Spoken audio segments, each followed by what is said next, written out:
Fellow traders, 'tis I, TheRumpledOne, coming to you on Friday, January the 2nd. The year is 2026. Let's talk trading, weekly wrap up, yearly open. These videos are for educational purposes only. Your results may differ from mine. So let's start the year off properly and have risk management in place each and every time we trade this year. That way we shouldn't lose more than we're willing to lose on any single trade or during a single trading session. So happy New Year, everybody. Hope you all had a fun and safe New Year's. And let's just go ahead and start looking at things. So, so far right now we're about 8 pips below the monthly open. And technically, the market was open yesterday, but it was New Year's Day, so I didn't make a video. But we are 53 pips off the high and 15 off the low. And for this week, all the gaps have filled, and we're 36, almost 37 pips below that weekly open, 81 off the high, 48 off the low. And we are below the opening range of the back for the week right here. And the opening range of the month, we're within it. That just technically that happened yesterday. And since this is January, the opening range for the year and the month are exactly the same. And so we're 8 pips below now, 9 pips below that yearly open, now 8 pips. We're 53 off the yearly high and 15 off the yearly low, which once again is the same as the month. We dipped down into the weekly inside bar range from 10 weeks ago, and we popped back above it. And there's some inside bar action here, not much, but there's some.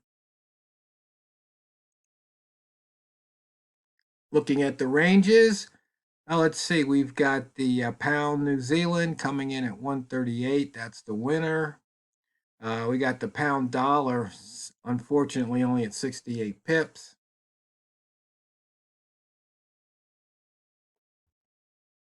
For the day, which I guess considering it's kind of a holiday still for some folks, I guess that's not bad on the range side. You can see we've crisscrossed that daily open a couple of times today, and we've also crisscrossed the weekly open.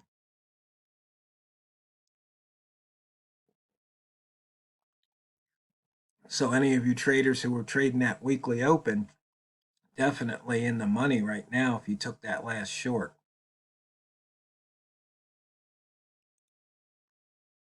The rats range is large enough. You can see the green rats feasted, then the red rats turned around and feasted.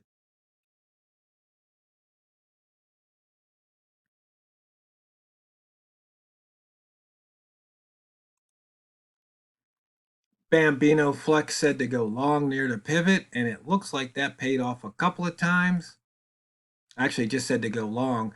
Pivot Trading Plan said to go long near the pivot. That was the bias, and you can see that paid off. So far this year, no missed pivots. We still have 5 missed pivots from 2025.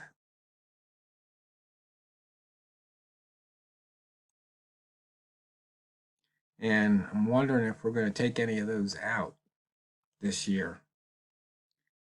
Probably. We'll just have to wait and see, though.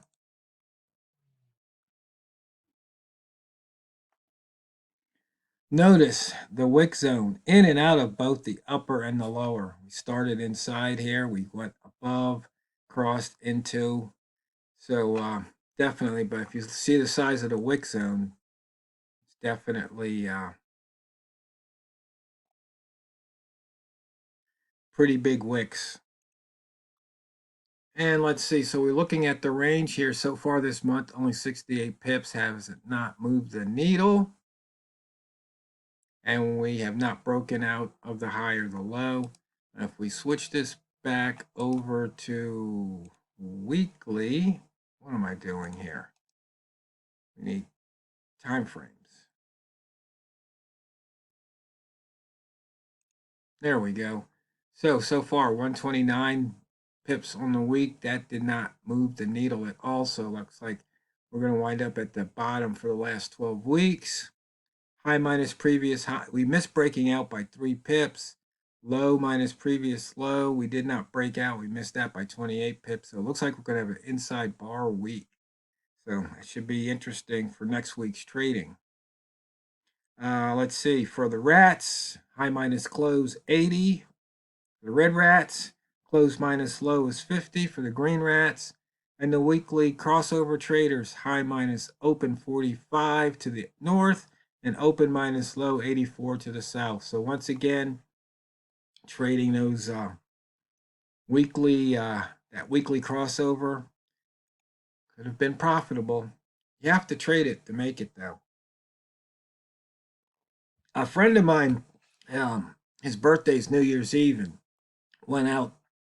He had a bowling birthday party, so he went to the bowling alley, and I did miserably considering I think it's the first time I bowled this century, and I hurt my knee, so I had a knee brace on, and like I said, I hadn't bowled in so long, and I wasn't planning on bowling, but I'd taken a pain pill, so I went ahead and had to use a house ball and the house shoes.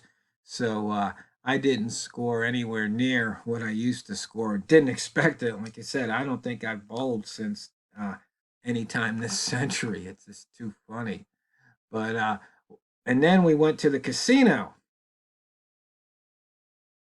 for some gambling, and my game is roulette, and so I have my little system. So I bought $60 worth of chips, and I lost $10 the first spin. I lost $10 the second spin. I lost $10 the third spin, but I won $70 on the fourth spin, so I was up. So I walked away with 80, so a grand total of 20 bucks.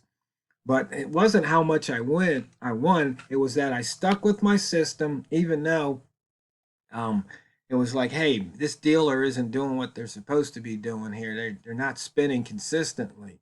But I said, you know what? I'm just going to play out. I bought $60 worth of chips, but I was only going to wager up to 50, and that's what I did. So and that's why I walked out with 20, because I had a stack of 70 for winnings, and I had only played 5 spins, so I still had 10 bucks left over from the original um, pile, and so I just stuck to my guns and left,